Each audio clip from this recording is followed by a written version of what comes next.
wonderful to listen to you. And this is for the benefit of our students who have not missed the session. So, some few questions. Can you explain, you are speaking on the gem now, can you just highlight it on few sentences for the students? Okay, so this is about government e-marketplace. It's in a nutshell, it's the Amazon equivalent for all the government procurements. So anything and everything that the government procures, it goes through this portal called GEM, which has been mandated by the Prime Minister 2 years ago, which gives opportunity to get the best quality products and services for the government departments, and also opportunity for small-time sellers to play a role in terms of selling to the governments as well. So it is about connecting the entire ecosystem together. And I've seen you in Polaris and now shifting to Intellect Design, you and Mr. Arun. How has design thinking shaped you or Mr. Arun to bring out Intellect to be one of the differentiators in the industry? So for us, the design thinking journey has been a very interesting journey, working through, first of all, we started working through the process as anybody would do, the design thinking process, be it the Stanford process or any of those, they have 5-step, 4-step process.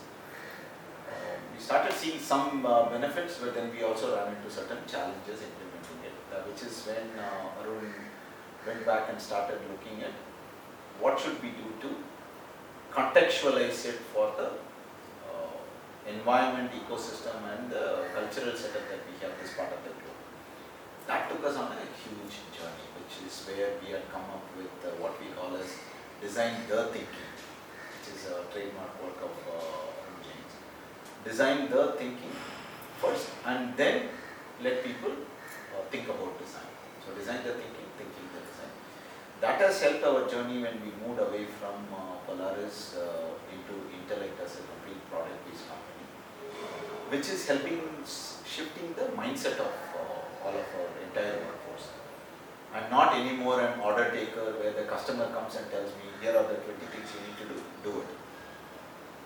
Now I am an agenda setter. I will be able to go to the customer and say, for the regulatory requirements that are coming up in 2 years and where the market is and where the end user demands and the digital disruption happening, this is the product journey that you should take and here is what Intellect product will do. That mindset shift has been the huge factor, one of the big factors for our success and backed by design the thinking approach. And I'm a fan of your Anbu program. Can you share it to the benefit of others? Because it's one of the way of design thinking of supporting the NGOs, which is very innovative. Correct. Okay, so if I have to go back to the history of where the Anbu program is a program that Ranjit conducts for people across the country actually. It was again using one of the key things that we say as a hygiene factor for design thinking, which is observation. So he was observing birds of different, migratory birds of different varieties coexisting peacefully in a same tree. Okay, so he was getting to think, how come birds of different categories don't fight at all, they coexist. And we have 10 leaders in the same room, we have a lot of conflicts. So after several research and observation, the conclusion was birds probably have boundaryless thinking. Their feeling is boundaryless. What they see in front of them is boundaryless. Therefore, how do we bring in the thinking of boundaryless in the human minds is what the journey Arun had taken on Anbu. And that helped us to prepare the design mind in terms of, once I have that freedom of space, the boundaryless thinking, lot of things that we guard ourselves, be it the fear or the ego or conflict doubts, we guard ourselves against those.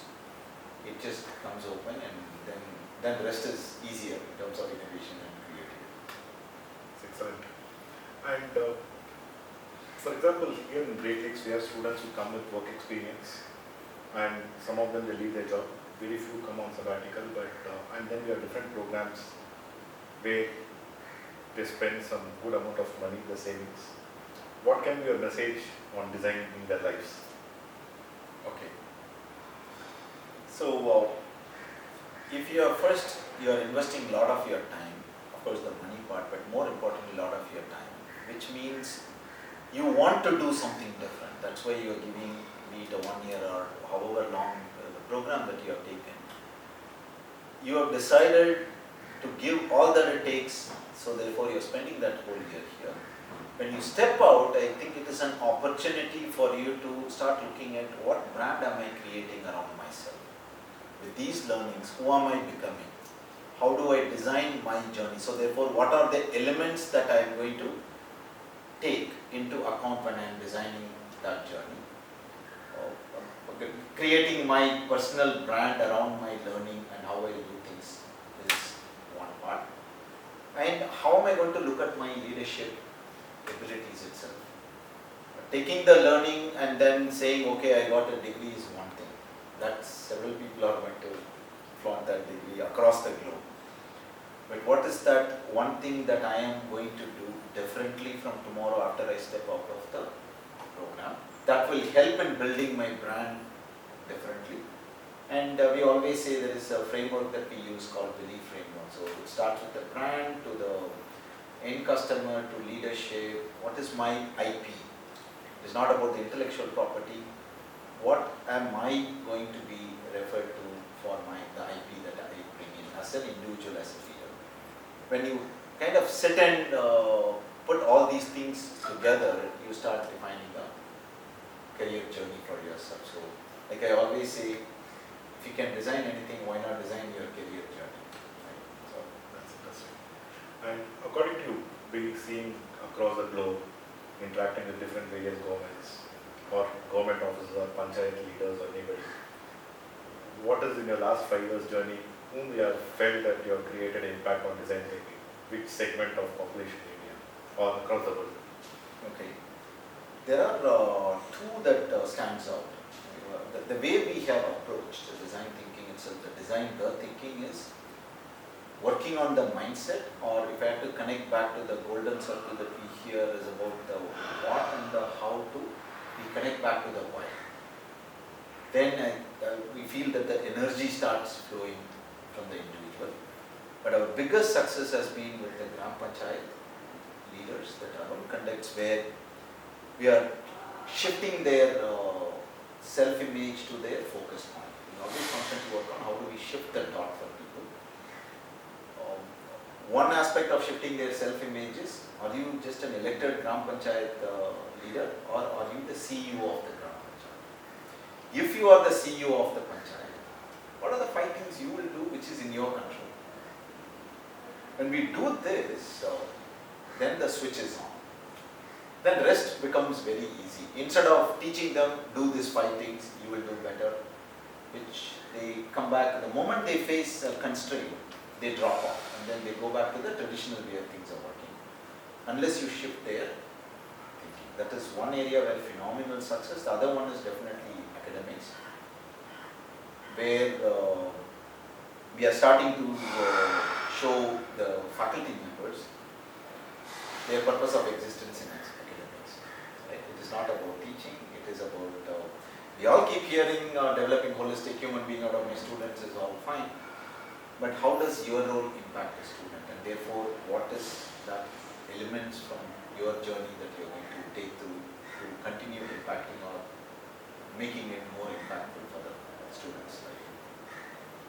Excellent, and thanks a lot for this snapshot interview. We know that you are in the midst of going to catch a flight next, No problem. but thanks for spending your time, and we'll meet you for a bigger talk for a bigger audience. Sure. Thanks a lot It's a for coming pleasure. in. Yeah, thank you very much. It's a pleasure.